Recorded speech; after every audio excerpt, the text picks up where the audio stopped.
An algal bloom is the overgrowth of microscopic algae or algae-like bacteria found in waterways. Not all algal blooms are toxic, but a growing number are. A harmful algal bloom, or HAB, is a bloom that produces toxins that are dangerous to humans and other organisms. This map shows the number of HABs that occurred in California in 2018. HABs are increasing throughout the state, and the San Francisco Bay Delta Estuary is right in the middle of the outbreaks. Most freshwater HABs in the United States are produced by cyanobacteria that photosynthesize like normal algae. Some types of cyanobacteria can produce dangerous cyanotoxins. People and animals can be exposed to HAB toxins by swallowing or swimming in affected waters, eating poison fish or shellfish, or they can become ill by inhaling airborne droplets of affected water. Health consequences may range from mild to severe, and some levels of exposure can be fatal. HABs can damage the central nervous system, liver, and lead to respiratory distress. Likewise, farms cannot irrigate with water that has been contaminated by HABs, because the toxins enter the plants grown with contaminated water. Harmful algal blooms are now costing the American economy $14.6 billion per year. HABs can be caused by several conditions, including nutrient loads from discharge, warm water, still water, and bright sunlight. HABs can also be aggravated by glycosiphates, like those found in weed killers used to eliminate other invasive species. All of these conditions exist regularly in our delta waters, making it a hotspot for HAB development.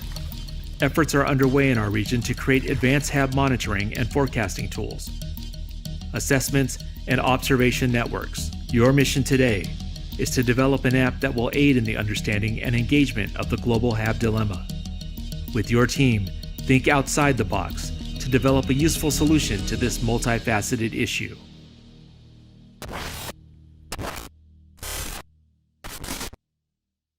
Good evening. My name is John Arguez. I'm the Division Director for CodeStack here at the San Joaquin County Office of Education. And welcome to the 2021 H2O Hackathon. It was unfortunate that we had to cancel the 2020 H2O Hackathon due to COVID, but we were determined to bring it to you for 2021, so here we are. This is the 5th annual H2O Hackathon and first ever virtual. I'm so grateful to all of you for participating and grateful for all those who made this possible. With 175 contestants, we can't wait to show you the top 3 solutions scored by our judges, comprised of coding and water experts for each division, middle school, high school, and college. The San Joaquin County Office of Education and our STEM program, along with CodeStack, we're all passionate about coding, technology, and the opportunities that they bring, not just as career and economic opportunities, but to those who learn it, but also to the world for solving problems. Like they say, coding is like a superpower. So today, let's demonstrate that. I'd like to lead us off with introducing our Associate Superintendent, Troy Brown, here at the San Joaquin County Office of Education. He's been a huge proponent of this event and an advocate for STEM education and our technology programs, such as CodeStack, operated right here at the county office. So without further ado, Troy Brown. Welcome to the H2O Hackathon Awards ceremony. It has been the San Joaquin County Office of Education's pleasure to host this year's H2O Hackathon. Year after year, there have been several partners who have helped nurture and grow the hackathon into a regular event where the community comes together to provide this unique learning competition for our students. So I would like to give a special thanks to Natalia Orfanos and Brenna Butler-Garcia from AG Spanos Companies, the San Joaquin iHub, the H2O Hackathon Committee, as well as the numerous partners from educational agencies, municipalities, community organizations, and the business community for the roles you each have played bringing us to where we are today.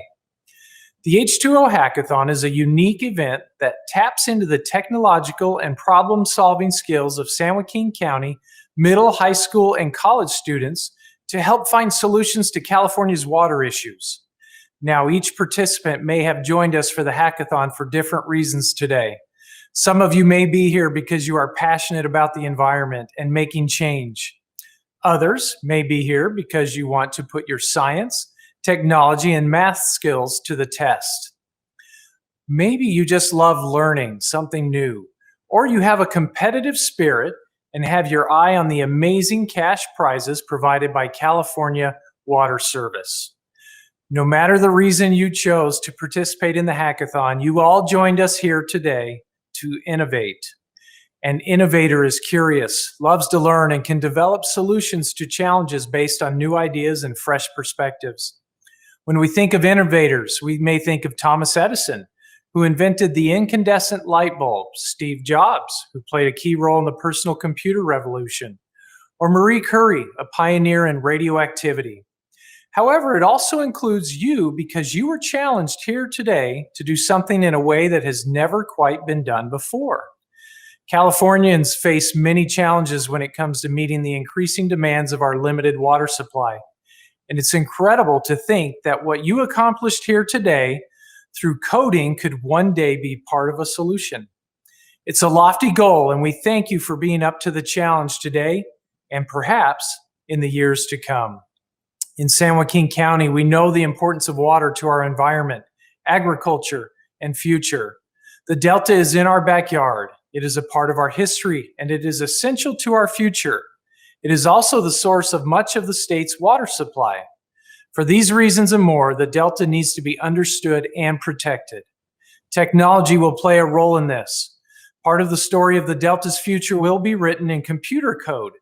Coding allows us to create things such as computer software, websites, video games, and as you have all done here today, apps. It challenges us to problem solve, be creative, and think differently. Having this skill is preparing you for the jobs of today and tomorrow. Experienced computer programmers are in high demand and will be for the foreseeable future. We are lucky at the SJCOE to have our very own software development department, CodeStack, which put together the curriculum and lesson plan for today's competition. Among its many roles, CodeStack also operates a coding academy as part of our goal to prepare San Joaquin County adults and young people for these important and high-demand careers in technology. I would like to end by congratulating each of you on what you have accomplished here today. It was a pleasure to learn about the fresh, new ideas you and your teams came up with in such a short period of time. That is true collaboration, that is true creativity, and that is true innovation. Thanks, Troy. And with your leadership, we can't wait to take this event to new heights. And that includes actually starting the show on time. Our apologies. With live events, these things happen. We had some technical difficulties getting the ceremony started, but we're glad to be on track now and live, and we are going to be able to continue with the award ceremony. So next, I would like to introduce Barbara Barrigan-Parilla, who is the Executive Director for Restore the Delta. Barbara? Good afternoon. I'm Barbara Barrigan-Parilla, and I'm the Executive Director with Restore the Delta. We are one of the co-founders of the H2O Hackathon, and I'm here today to express my sincere thanks to so many people who have worked for over 2 years on today's event. One of the things that I've noted that unites everybody that works on the H2O Hackathon is the most sincere commitment to community and serving people, whether it's our friends from the business community, all the fine people associated with the San Joaquin County Office of Education and CodeStack, whether it's other nonprofits, or it's the fine judges that come to us from the state water resources control boards and from other partner environmental organizations. There is a deep commitment that working on water and working on issues of education is really the way to build a bigger and brighter future. So today I would like to extend many thanks to Natalia Orfanos and Brenna Butler-Garcia with the AG Spanos companies. This event is a ton of work for them. And if it wasn't for their herding of everyone together and putting all the pieces together, it simply would not happen. We also want to extend a tremendous amount of thanks to the team at CodeStack Academy this year.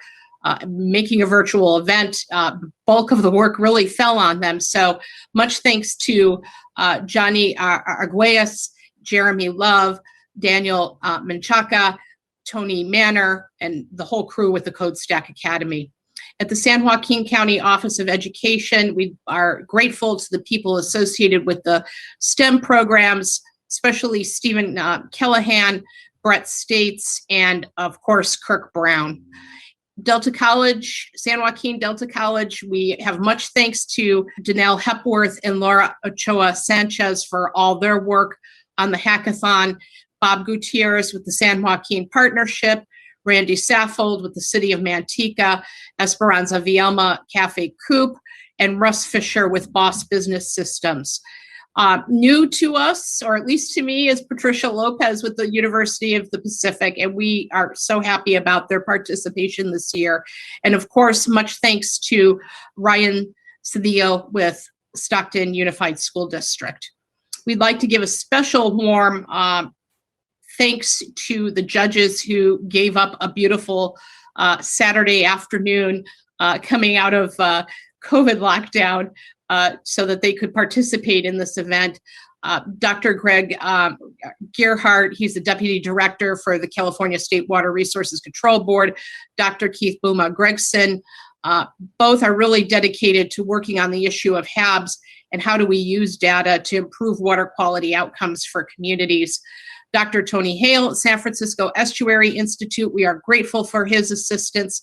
And Dr. Meredith Howard, who is an absolute expert on harmful algal blooms with the Central Valley Regional Water Quality Control Board. We have much gratitude to all of them. Thank you, Barbara, for all your incredible work and participation in this event. Next, I would like to introduce Brenna Butler-Garcia and Natalia Orfanos from AG Spanos Companies, who have been intimately involved in creating and sustaining this incredible event. Hi, I'm Brenna Garcia, and as a member of the Hackathon Committee, I wanted to take a moment to thank all of our committed sponsors who have given their support to help fund the H2O Hackathon. This competition is a valuable teaching and learning experience for our future scientists, engineers, tech innovators, and thinkers. And that's why we are especially grateful to our sponsors for their investment in our county's youth. Of course, a very special thank you goes out to tonight's Golden Spigot Award sponsor, California Water Service. Thank you, Cal Water. And a big thank you to all of the other generous H2O Hackathon sponsors, who I will name in alphabetical order. They are AG Spanos Companies, Anthony Barquette, the cities of Lathrop, Manteca, and Stockton, the County of San Joaquin, Collins Electric, the Cortopassi Family Foundation, Environmental Justice Coalition, the Grassland Fund, Group E Operating Company, John Herrick, Nautilus Data Technologies, the Port of Stockton, San Joaquin County WorkNet, San Joaquin Delta College, the San Joaquin Partnership, and the University of the Pacific. Thank you all. We appreciate you. Hi everyone, students, teachers, and parents. Congratulations to those of you who participated. Whether you win or not, the best part of today is that you competed in this ultimate challenge of finding ways to improve the Delta and the water supply in California. My name is Natalia Orfanos, and I am one of the group of people who conceived and originated this hackathon back in 2015. I am here to express our collective gratitude to the man who made it possible for this hackathon to continue taking place under the County Office of Education, the one and only Jamie Musalimas. Without his willingness to take this hackathon under his wing, none of this would be possible. He's both inspiring and dedicated. Unfortunately, though, he decided to retire this year. But before he leaves, we want to express our sincerest and most heartfelt appreciation for the role he has played in making this wonderful hackathon an annual staple for all students across the county. So in his honor, we decided that starting next year, we will inaugurate the Jamie Musalimas Innovation Award, which will be awarded to one special team as a way of saying, thank you, Jamie. I hope all of you had a great day today, and I hope that next year you will be here again, testing your minds to bring incredible solutions to the Delta's problems. Thank you, Brenda and Natalia. Your work is very appreciated, and none of this would happen without you. And I know Jamie really appreciates the sentiment, and he's actually watching this live. And so we couldn't really get him on Zoom right now due to some technical difficulties. However, I did let him know that I would share his appreciation. So thank you very much for that. So moving on to our main keynote, I'm excited to introduce this evening Alith Dennis to share some words of encouragement. She is a world-renowned cybersecurity expert and winner of a black badge at DEF CON, the world's largest hacking competition. Please join me in welcoming Alith Dennis, excuse me. Hi, I'm Alith Dennis. I am a cybersecurity consultant for a cybersecurity company based in Seattle called CI Security or Critical Insight. I work on the professional services team helping businesses to determine their risk and vulnerability associated with their own security programs and help them to improve their security posture. And I'm most well known for winning a black badge and being honored by DEF CON, the world's largest hacking conference, for winning a competition called the Social Engineering Capture the Flag. So I wanted to share a little bit more about who I am and how I got here, and then tell you about how you can use the skills that you're gaining today to use those in your future careers and to find jobs that make you happy and fulfill you and make your life much more enjoyable doing something that you love. The reason why I am in the role that I am today starts a really long time ago when I started learning to code in high school. We were learning to code in a language called Turbo Pascal, which most of you have probably never even heard of. Today, I am where I am now because I had the opportunity to compete in a contest similar to the one that you competed in today, called the Social Engineering Capture the Flag at DEF CON, which is the world's largest hacking conference and hosts around 30,000 hackers every year. The contest that I competed in at DEF CON, the Social Engineering Capture the Flag, tasked all of the 14 of us contestants with a different Fortune 500 company.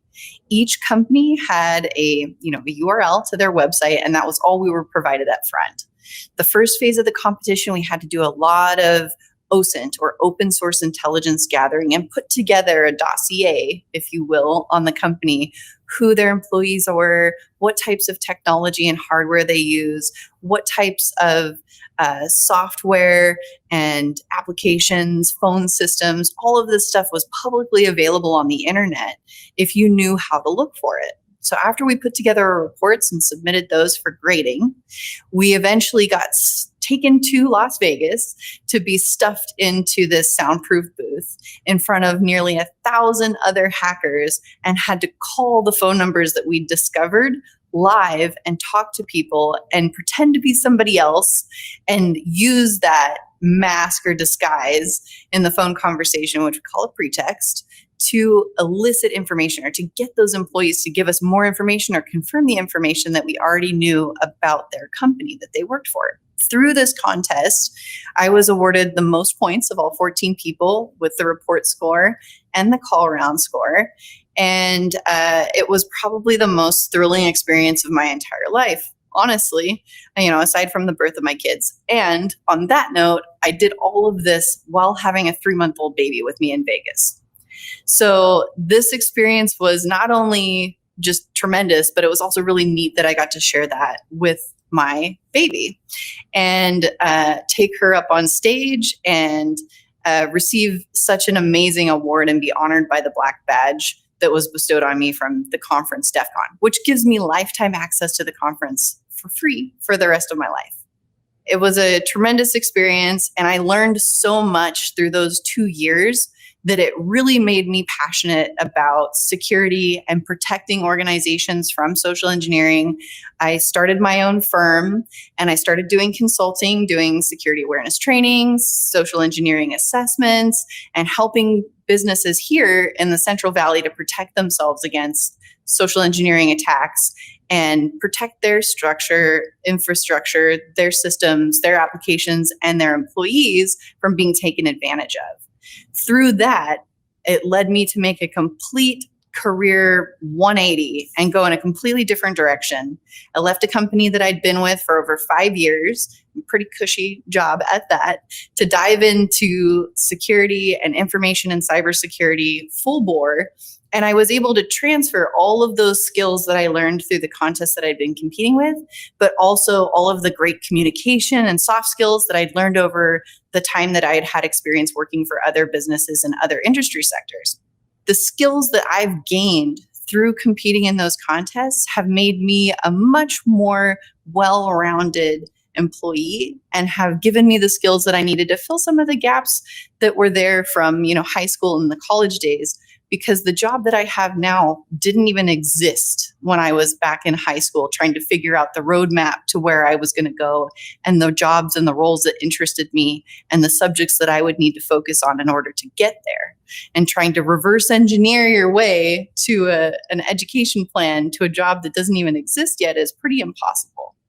So that's why I'm here today, is to encourage you all to look at this opportunity as gaining skills that are going to augment everything that you're learning in school and everything that you will learn in school, because the role that you may be sitting in 5 or 10 or 20 or 30 years may not even exist right now.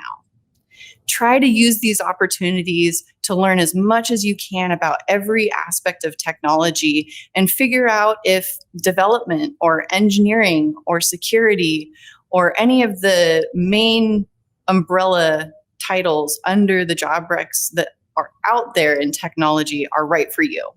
Trying a variety of different competitions, getting involved in local hacking groups, getting involved in local information security or information technology groups and teams and people that are collecting in a group online or in forums. Those types of things are going to give you an opportunity to connect with people that you wouldn't normally meet in your normal life and learn from them. Being thirsty for knowledge and running into uncomfortable situations and putting yourself in a position to take on a challenge is only going to give you the opportunity to grow as an individual. And that adversity or that challenge is going to create an opportunity for you to acquire skills that will be immeasurably important to your success and your happiness in your future career. What you've done today is potentially solve an issue related to water. And this is so important for not only our environment, but the skills that you learned could potentially help to stop somebody from hacking a water system in the future through learning the skills that could be applied later on to other similar types of systems. Water systems right now are a huge priority for the United States, as we've had 2 recent breaches where malicious criminals gained access to water systems through flaws in passwords and other very simple, seemingly simple security-related controls. So passwords, using systems that are unpatched, these are all basic cyber hygiene problems, and they're not being solved fast enough for critical infrastructure, specifically those that are subject to budgetary constraints and don't often put priority on cybersecurity.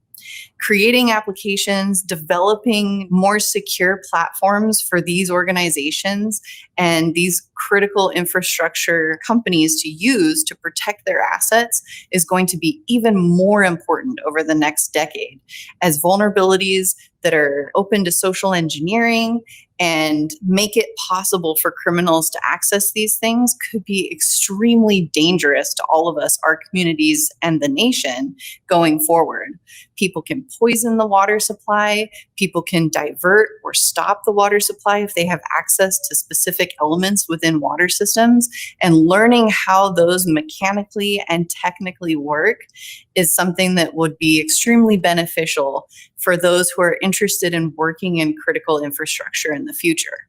That's why things like today are so important, because you're learning to communicate what you've done, how you solved the problem, what you put together to solve the problem in a really effective way. And that is going to only help you, because the technical skills are fantastic. But if you cannot communicate those with your peers and contribute to your organization in a way that is meaningful by, being a great member of the team and collaborating with people and documenting what you've done, it's going to be very difficult for you to excel in this field. So learning how to work as a team, learning how to document your findings, demonstrating how you resolved problems and what your strategies were, these skills are going to be invaluable to you in the future. And competing in contests such as this one are not only fun, but they give you so many opportunities to network with folks. And through the connections that I made through competing in the SECTF, I essentially landed the job that I have now. And to be fair, doubled my income. So there's a lot of potential out here in the cybersecurity and information technology field for you to not only find a role that is really rewarding and makes you happy, but also to make a lot of money. And isn't that what we all want? So I would encourage you to reach out to members of the community here locally, but also to information security pros. Many of them mentor and do free training online. You can find a lot of resources online that offer free video tutorials and things that can help you to experiment and explore different areas and sectors of information technology and find what really sparks your interest. So to summarize, I won't give you the cliche and patronize you and tell you to stay in school, although I thoroughly support that effort and that endeavor. But I will tell you to just keep running into uncomfortable situations, keep challenging yourself. And through those types of adversity, you will only grow and create a much more well-rounded set of skills that you can use in the future. Thank you so much for attending and for competing today. I wish you all the best in the future. And please don't hesitate to reach out to me if you have any questions or if you want me to point you in the right direction to some wonderful resources. Alith, thank you so much for telling us your incredible story, lending us your expertise, and just your inspiration to all of us. So we appreciate that. I know that message is going to get replayed several times throughout our county, so it's greatly appreciated. So now that we've completed the keynote address, it's time to start with the presentations. So we're going to show a list of the finalist presentations. There's no specific order. This is going to be across all divisions, middle school, high school, and college. So let's cue the presentations.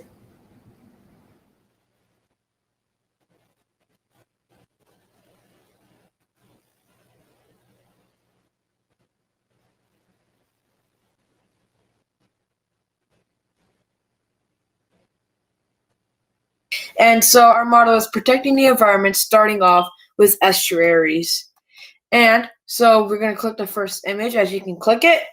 And the 3 reasons for algal blooms are: the first reason is that the toxic algae blooms in California and around the world, and the excessive amount of nutrients discharged into water, it creates more and more algae. The second reason is that when the water is still, it can cause disturbance of oxygen, algae grows, and it kills off underwater reefs and plants because the sun is blocked away from the plants. The third reason for algae bloom is the amount of organic matter in the water column, like manure, methane, stuff like that, and it can cause a lot more algae. And so we're going to go to the effects of algae blooms.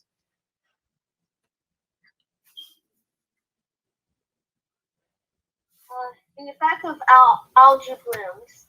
The major problem algal blooms produce are dangerous toxins that can kill or sicken any living being. These toxins are called microsystems. These toxins would drift to the ocean, contaminating other creatures. As you can see on the image below, there is a chemical formula of the actual toxin, the microsystems. You may click the button to return home.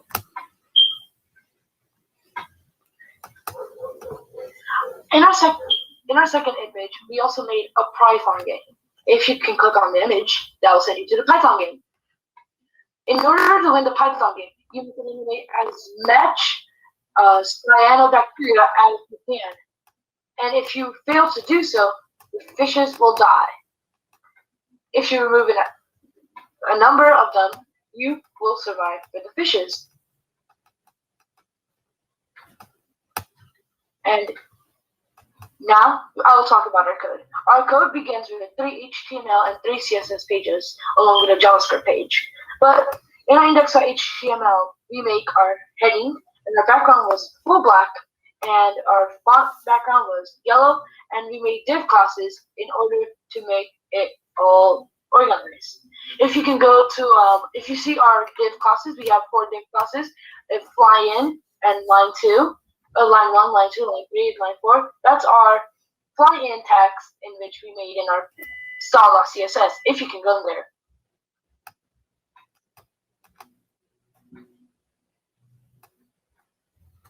In our in flying text, the text flies in from one side of the screen to the other, left to right, and the line 1, line 2, line 3, and line 4 specify at what time they come. It delays it by a few seconds to give it the wave effect. So now we can go to the first page. As you saw in our first page, our images popped. We use the hover function and the transition function. If you go to page1.css, you can see that if you go bottom a little bit more, you can see that using the hover function, we made the photo enlarged by a scale. That scale is, you can use any number that's above 0. But if it's below 1, your image will just shrink. And if it's above 1, it'll enlarge. And we chose 1.1 since it just didn't make it too big and didn't just go make it smaller.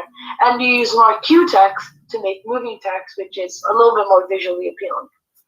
Our page2.html follow the same structure of page1.html.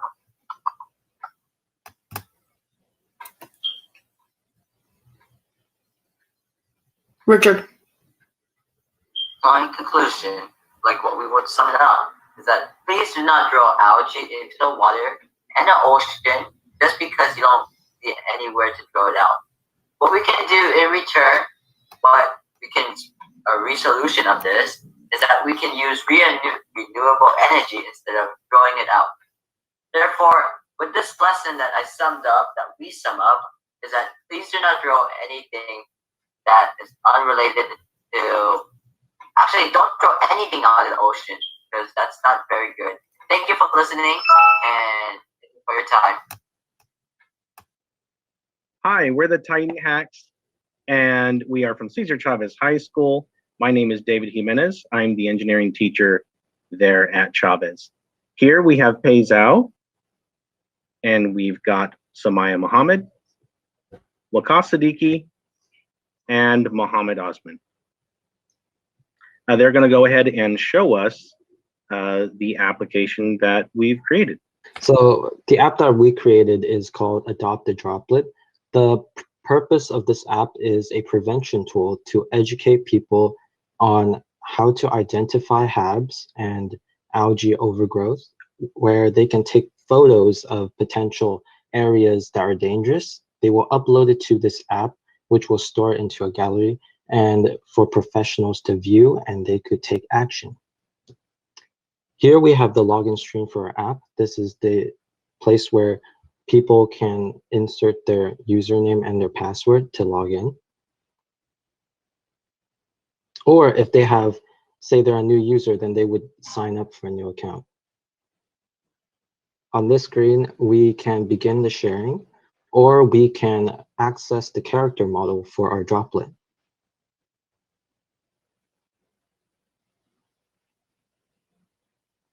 So for sharing photos, the idea is that the user can take pictures on their mobile phone, which is then stored on the app server to be collected and observed by professionals. What also is served in the server is the location data. Since we can't exactly program the app to automatically search the user's location, we instead have them type it in. In exchange for their picture, they get points which will go towards leveling up their droplet character, which will be introduced to you by our next member.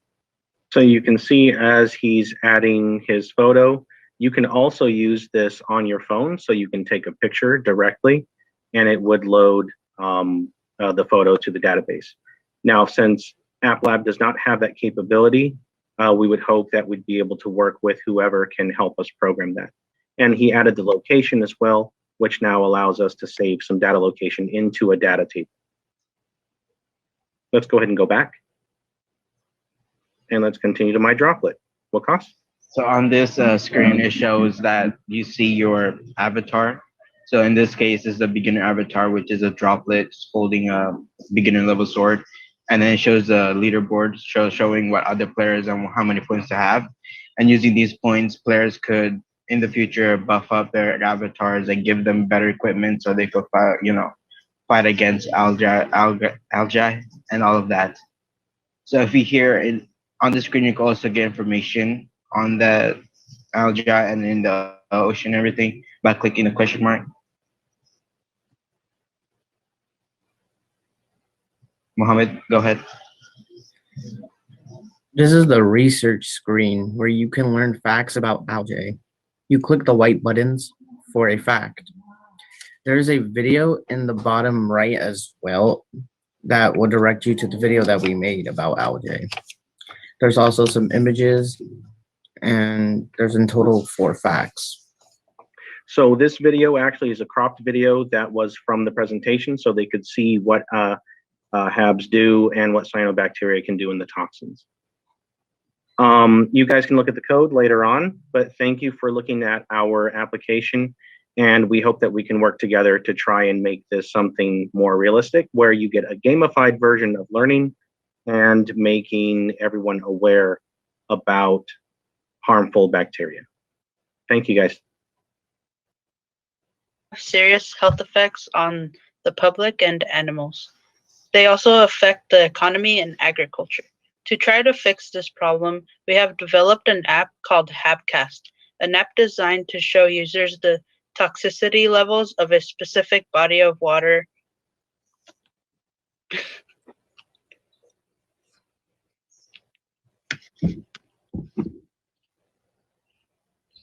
No, it's Giselle. Oh, so let me walk through this app. So, as you can see, I'm sharing my screen.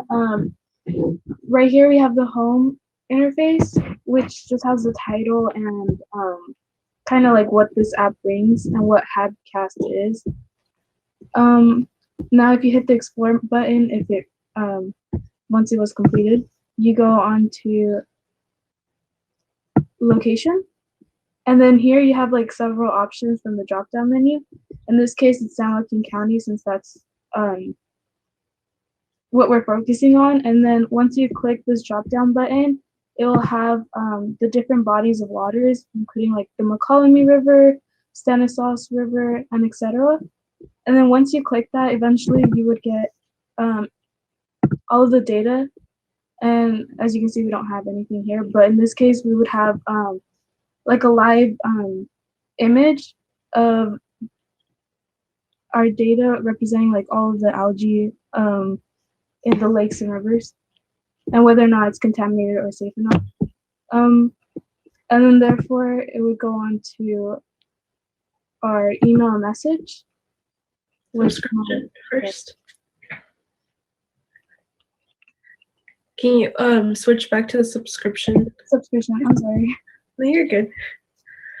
So once our users are done, going through all of the data and everything, our plan was to have them check whether they would like to receive email and text notifications to inform them about nearby HAB contaminations in the areas around them. So if a user was to click yes, can you click on the tab, sorry? Like where it says subscription?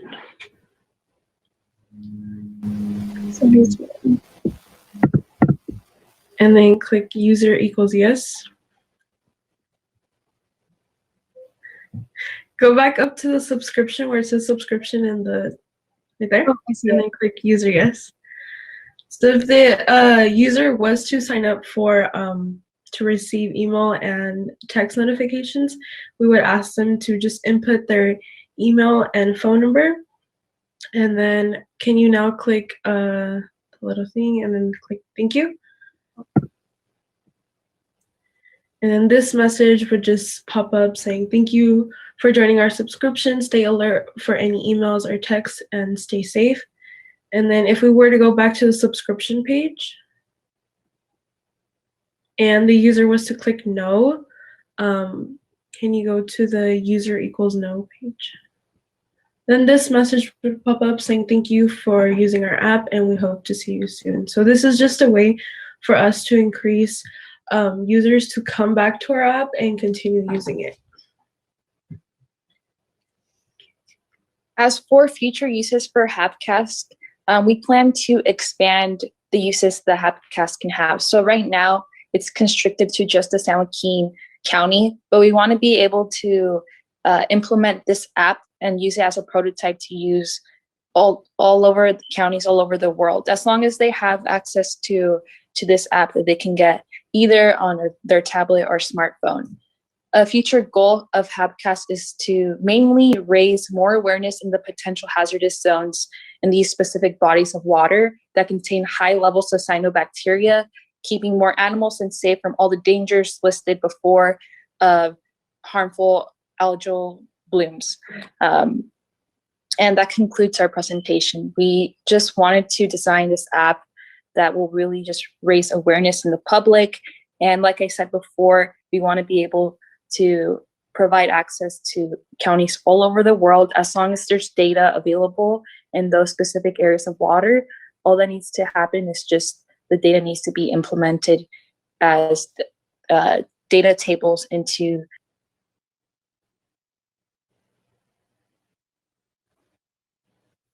Good afternoon. My name is Matthew. I'm the project manager for Wolfhack Tau. My name is Thar. I'm the chief coder. My name is Kyle Wu. I'm the principal researcher. And I'm Ashley Reddy, graphic designer. For this year's hackathon, the issue at hand is harmful algal blooms, which produce cyanotoxins and pollute our estuaries. Not only that, but they ruin the delicate ecosystems which are present there. The government spends billions of dollars annually to treat and prevent these algal blooms, but they continue to damage both the environment and the organisms who live in them, including humans. To aid in this battle, our app targets farmers whose agricultural practices contribute greatly to these blooms, whether it be to their awareness or not. Runoff from fertilizer, manure, and pesticides can disrupt the mineral balance in water, triggering the overgrowth of the bacteria. This comes back to them in the form of polluted water, which can clog filters and be absorbed by crops, which in turn cause even more health problems when ingested. Because of this dynamic, we believe that calling farmers to action is the most efficient method of lowering casualties, decreasing costs, and saving ecosystems. Here's our opening screen. As you can see, we have 3 buttons: Help, Settings, and Where Am I? The Help button is there to explain to farmers what cyanobacteria is and how it can harm them. The Settings button is self-explanatory. And once the Where Am I button is clicked, it will open a map showing the San Francisco Bay Delta estuary and its smaller subdivisions. Here, the farmer can select which subdivision they wish to view. When they select the body of water they want to test and hit go, the farmer will be transported to a graph of modified cyano index over a time interval of 10 days. Our application can take a CSV file and convert it into a graph, providing an easy way for the user to see changes in the cyanobacteria populations in the water. The CSV files are taken from a website which provides a satellite view of the Earth and estimates a bacteria density. And as of now, our app cannot retrieve the data by itself, only graph it based on the CSV file. In the future, we would like an API to do the data retrieval for us, but for now, we are limited by an app lab's functions. Once you click the danger button, you'll see the danger level based on the cyanotoxin concentration in the water. Our app will categorize the bacteria population into one of 4 danger levels: low, moderate, high, and very high. The app then leads the user to other screens, one which explains what the danger levels mean and goes more in depth about how to exercise appropriate caution. The other screen tells the user what they can do in order to help prevent the algal blooms, saving their health and crops alike. Thank you for your time. Once again, we're Wolfhack Tau, and this has been our Hackathon 2021 project. Hello everyone, my name is Rian from the Hack Overflow team. My teammates and I have constructed an app, and this is a brief demo of how the app works. Our mission today was to develop an app that will aid in the understanding of the HAB problem. As you know, HAB means harmful algae blooms. Our app is the solution to this, HAB Tracker. It is a special app that provides insight into the global HAB dilemma and provides a report and alert feature. Hello, I am Shenmuk.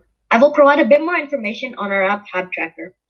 Users of the app can read and learn about HABs and why they could be harmful to human beings and animals, and they can also report areas that they think contain some HABs. Officials who use the app can also send out alerts that warn the users of the app that there's a HAB in the area. When there is an alert that wasn't sent by officials, users can report this, and officials can review it and send it out. Hello, my name is Yashmit. Today I'm going to be walking you through the demo of Inspector. So in the home screen, we can see there's Inspector and User. Let's review the Inspector role. Right, as you click the Inspector button, you can see that it's led to the main screen. And here, you can see the cyan levels, which are measured by ppb, parts per billion. Billion. We can see in the graph there's 6 points. This is we can see there's the location and the level. If the level exceeds 0.1, that means it's very toxic. And so there's multiple sample locations. Now let's look at the alert with the in the alert area, we can see there's reports. There's user report and cyan levels. Let's look at the user reports first. So in user reports, as Shenmuk previously stated, whatever user reports, the inspector can see here and then approve it. Now let's look at the cyan levels. This is the same thing as what was on the home screen. When we go back to the home screen, we can see there's another button for bell. So this is what you use to alert users. We can do, I'm just going to do a test run, and then it has created the alert successfully. And now we'll look at the general users features. So now users can see all the alerts. So let's go into the user. So if you click on the alerts, you can see all the alerts that inspectors have made. And it shows the time, the title, and description. Now you can go back home. It just provides a brief description of what you can do in the app. If you find a potential HAB, click the 3 dots and click report to report. So now you can click on the 3 dots, and there are many buttons here. First one is information. In information, it gives a description of what HABs are, and you can also click on the image to go to a link in the new tab, but we're not going to do that right now. So now if we go back, you can click on symptoms. It shows the effects of HABs that they have on humans. And now if you go back, we can see there's a map button. And in the map button, it shows a map of HABs in California and their advisory level. And there's also a description at the bottom that says you can click on the image to open a new tab with a link to an interactive map, but we're not going to do that right now. So if you go back, now click on the report button, then it says found a potential HAB, report it here. So you can enter a location and description, and you can click report and it'll report a HAB. So if you find a HAB, then you can use this app to report a HAB to officials. So we can do a test report right now.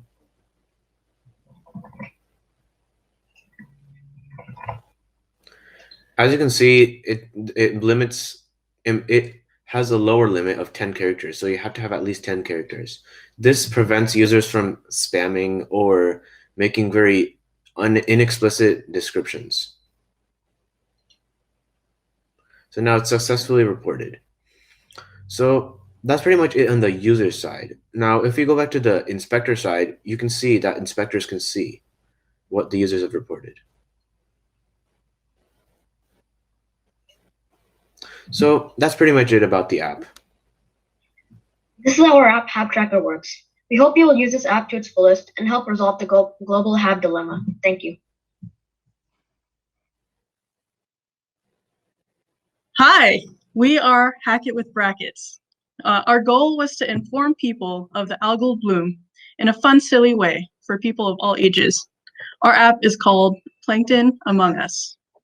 The idea was to create a game that showed algal blooms on the game map with a goal to clear them all.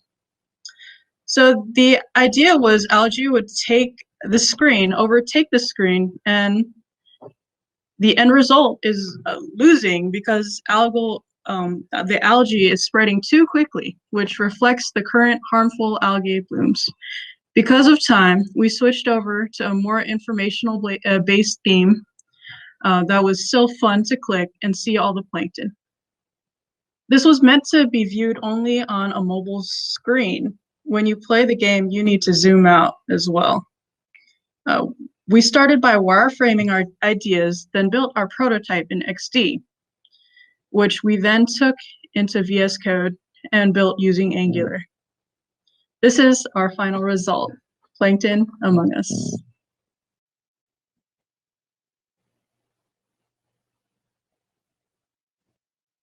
So this is our home screen. These are all clickable buttons. They lead to information and sites and a video. We decided to leave the information to the professionals so they would go to that corresponding site.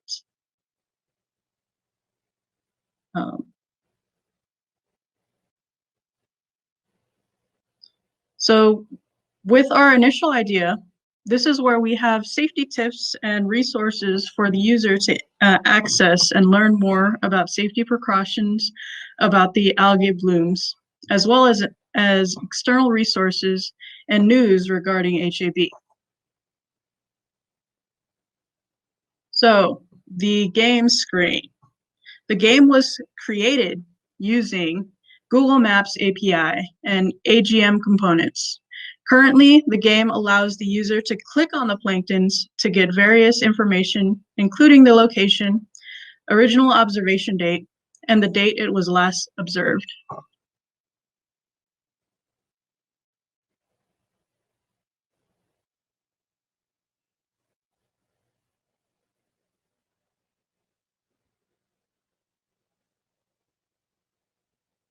So we thank you for giving us the opportunity to create this app. We loved learning new things about algal bloom. We are Hack It with Brackets. Thank you. My name is Julian Jafouf, and I'm Arham Ali. And I'm Travis Hawk. So the problem that we faced was the algal blooms that occur in bodies of water and cause them to become contaminated and put many people and wildlife at risk. In 2014, over 50% of states in the United States submitted reports of harmful algal blooms in their bodies of water. These harmful algal blooms are very bad for humans and animals because they are toxic, and consumption of the contaminated water can lead to illnesses and negative side effects. So we created an app called HAB Tracker, or Harmful Algal Bloom Tracker. The objective of this app is to give users an application that would allow them to check the status of local bodies of water. For example, if I live near the San Joaquin River and I was thinking about taking my dog on a walk or taking a swim in the San Joaquin River, I would first open this application and check the status of the San Joaquin River. The app will take data from a website that monitors the bodies of water and reports any signs of algal blooms or dangers in the water. If the app checks the data and concludes that it is safe, then it will inform the user and let them know that it is safe to walk their dog or take a swim near the San Joaquin River. However, if after checking the data, the app concludes that it is unsafe or dangerous, it will inform the user that there are signs of algal blooms and contamination in the water that could make it dangerous to walk a dog or swim in the river. In our prototype version of this app, we have connected data to 6 locations. But if this was the full version of the app, we would have had all the locations mentioned from the data in the website connected to the app. We believe our app is useful and helpful with the problem because it raises awareness of the algal blooms that appear in the water and lets more people know about the status of their local bodies of water in order to prevent accidents as well as to reduce risks of becoming ill from interacting with the contaminated water. All right, so this is our app, HAB Tracker. We're gonna run it. We have a school computer, so it's really slow. So we have a Learn About HAB button right here and a Begin button. Learn about HAB. So in this screen, it describes HAB to spread awareness to users and what it causes in the San Francisco Bay Delta estuary, and it's like effects and stuff. We have a continue button. All right, so we have 6 sample locations: the Big Break, Tule Lake, Sacramento River, San Joaquin River, Sherman Lake, and Susan Bay. So you could click on any location you were at, and then you could check your location. And this page would show you the advisory level depending on the current cyanobacteria index concentration. So the advisory level for the Big Break right now is safe. In our actual app, it would update like every day. It shows the cyanobacteria index, which is 1. And it also shows some conditions users should be aware of, which is like swimming and fishing, which is safe to do, and pet hazards, which is low because there's only a cyanobacteria index of 1. And then it shows updated satellite images every day of the cyanobacteria index, and with black being the lowest and red being the highest. We have this back button, and it goes back to this to go to other locations. All right.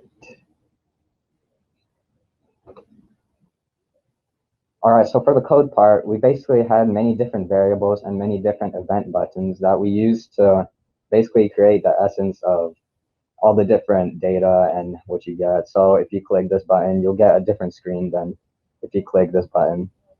And we also used data table, these in the data section of AppLab. We use this data table here, our table, and we also use key/value pairs. So in our actual, when we have our actual app, the app would actually use a webhook and get information from the satellite and import it directly into here. And it would actually give you updated results, and it would actually be very effective than what it is right now, since right now we only have a few sample data in it. Harmful algal blooms, or HABs, can cause a slew of ecological problems, from producing deadly toxins to suffocating other organisms in the water. Now, HABs are caused by a set of key environmental parameters, including the nitrates and phosphates concentration, the temperature, and the dissolved oxygen content. So, we set out to create a tool to predict the likelihood of an HAB happening by answering 10 key questions to understand these parameters. And this can serve as a preliminary tool so every individual can assess their own risk with the power of their observations and a water quality testing kit. So let's take a look. Hi, I'm Jordan, and welcome to our app. Here I'll demonstrate how our app works. So let's start testing. Here we ask about the current weather, and you can upload a photo for documentation and select true or false. Here we can check if the flow is optimal from either still or highly erosive. Here we check the temperature of the temperature of the water to see if it's optimal for algal growth. Here we test what color the water is, and here we check the turbidity. Here we see the odor, since the odor can be indicative of an algal bloom. Here we check the nitrate nitrate concentration in parts per million, since they're part of fertilizers and increase algal growth. Here we check the phosphate concentration, since these are also fertilizers and expedite the growth. Here we check the dissolved oxygen, which can be indicative of algal blooms due to oxygen deprivation from decomposing. And here we check if the pH is optimal for algal growth. Now we can get our results and see that it's rather likely for a probability of an algal bloom. Afterwards, we have the option to either test again or look at some more information about HABs, about safety tips, and about prevention. And that's how our app works. So as the weather gets warmer and people start spending more time near the water, our app can serve as a first line of defense to assess HAB risk, prevent human harm, and promote faster reporting for further investigation.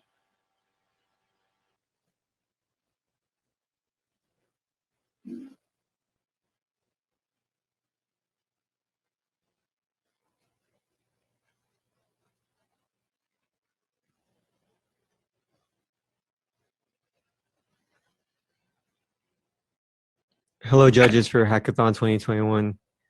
We are Random Access Memories, and the name of our app is Bite the Habit, and my name is Brian. Hello, Hackathon judges. My name is Harshu Singh Chani. My name is William. My name is John. And my name is Fernanda. Algae is natural, but what happens when it gets harmful? The San Francisco Bay Delta estuary has been impacted by harmful algal blooms for many years. The San Francisco Bay Delta estuary provides water to more than 25 million California residents, farmland, and fish and wildlife. For this year's hackathon, we have designed an app that will help aid in detection and spread awareness of HABs. Okay, so the first on event basically fetches the event when the user clicks the view button in the map section. And when the user clicks on the view button, the fetch data function runs and fetches all the previous databases from pointing out all the previous counties statistics. And when after that, it fetches all the coordinates, like the current coordinate of this Alameda County. So if we click on the map, it basically stores the data in the data tables locations, and this data table is used by the function fetch data, which basically fetches these data and use it to populate the container, which is the map itself. And here we have the messages section where users are able to see where the latest messages from the important authorities. They can enable live updates and get updates in real time from, for example, John Woods from the California Department of Public Health, who says that there is a high potential that HAB is in our local area and to proceed with caution. Now let's pretend that I am a authority from the Department of Public Health, like John Woods. We would be able to log in here and go through the login page. And now we have access to send out any message. So example, test, emergency alert. We just enable live updates so we can update in real time, and I submit, and there we go. And we have our background section. The purpose of our background section is just so the user or the public has information on what HAB is, the diseases, the impact that it has to our economy, and also the global economy, and impacted areas. And in the code, to just navigate through the background section is just several on event functions that call for the drop down, searching for what choice the user picks, and it goes to that screen. Our users will also be able to get involved with the solution. The steps to take are displayed on the screen, and they are advice or suggestions that the user can bring up to their government official when they contact them, which can be accessed through the Get Involved tab on the home screen. Next, we have the Get Involved tab, which will allow users to take an active role in resolving this, the HABs problem. Our first is state resources, which provide a link and the names to the departments that are in charge of preventing HABs. We also have the ability to find and contact your local government officials. So for example, if you wanted to find your federal official, well, for all of us in San Joaquin County, it would be Senator Susan Eggman. Here's her address, and here's her phone and fax and website. You can also sort by state, so we can find, well, let's say, well, I'm in Stockton, so who's my representative? Well, Assemblymember Carlos Villapadua. I also have his fax, his phone number, and his address, so I would be able to contact him about the HAB problem. Although it seems that our app is primarily focused at this time for the state of California, it can be adapted for the rest of the United States or even other parts of the world. In conclusion, the San Francisco Bay Delta estuary is in danger. Be part of the solution, and thank you for taking the time to review our app. We are Team Random Access Memories. Hello, my name is Andres Castro, and I am representing Loda Middle School, 5th period. So this is called the H2O Fixers. This app helps you learn information about California's water crisis, which is not a good thing because we already have a lot of things to worry about right now. So some examples are pollution and also a lot of droughts right here. It tells us some information. And we have a vocabulary to learn off of if you don't know what some words mean, like pollution, H2O. We encourage you to go outside and clean the beaches, lakes, and ponds, and it could really help us. Just like a small little clean can really help this world to get better and cleaner. We have a report button, which you can use after pressing I am not a robot. You can say your issue like, oh, there's a beach that's polluted with trash, etc. You say it right here in this text box, and then you press submit, and it shows your problem is posted. Press to continue, and then it says thanks for reporting. We have a home to go back home. We have helpful websites to learn off of. So you can go on these websites to learn more stuff about the water issues and etc.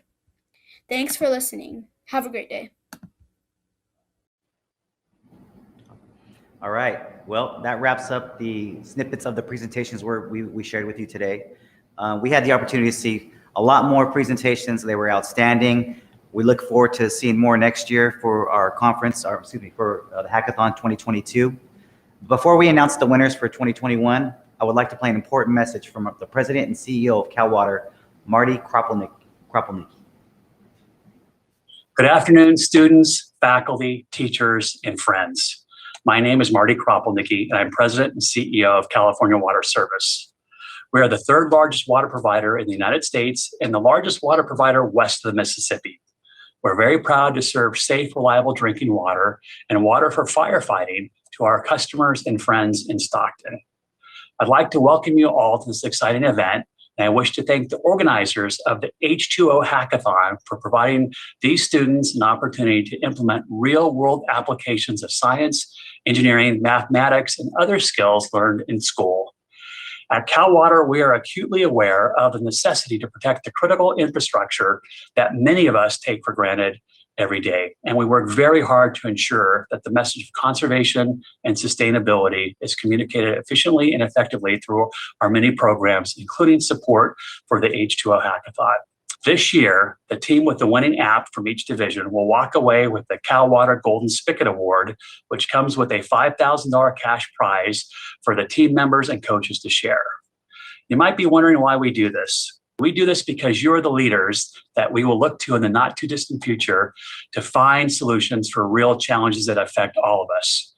You are working towards making the world a better place today, and we are all so proud of you and your hard work and accomplishments. So from all of us here at Cal Water, congratulations and thank you for being here today. Great. Thank you to Marty and Cal Water for their support. First, I want to state that all participants are receiving a restaurant gift card and that all presentations that you just saw are winners.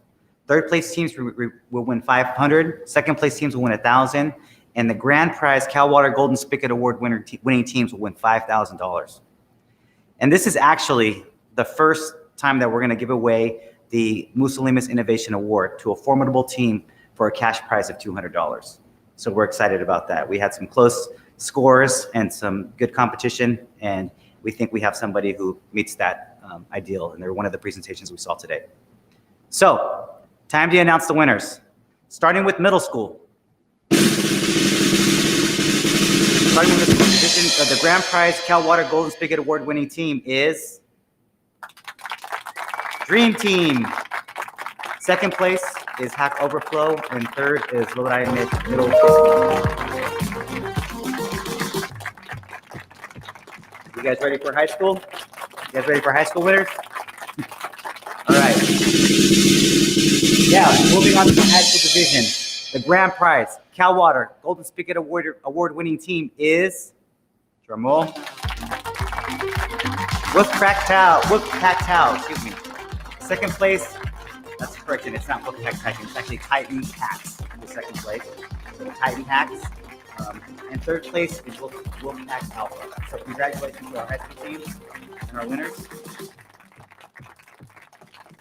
All right. Everybody excited? Now we're going on to the college division. All right, and this is going to conclude the Golden Spigot award-winning team for the college level. So, concluding with the college level division, the grand prize Cal Water Golden Spigot Award winning team is Random Access Memories. Congratulations to Random Access Memories. Second place, Pack It with Brackets. And third place, We Don't Bite. As in by BYT. All right. Lastly, we want to acknowledge the winner for the Musalimas Innovation Award for the first time. And that award goes to number 1M, or as they say, mediocre. That's what their name is called, but we're calling them number 1M because there was nothing mediocre about their presentation. So basically, that concludes the winners of our event. We want to thank everyone for their participation. We want to thank all of our sponsors. We want to thank everybody who made this happen, all of you for participating as well. We can't wait to do it next year. Hopefully we do it in person. But either way, H2O Hackathon 22 is on. And we look forward to seeing you for our 6th annual next year. So please follow us on Instagram, social media, Twitter, and check our website. And this is being broadcasted live. We're also going to put this recording up on YouTube. So thank you all for joining us, and we can't wait to see you in 2022.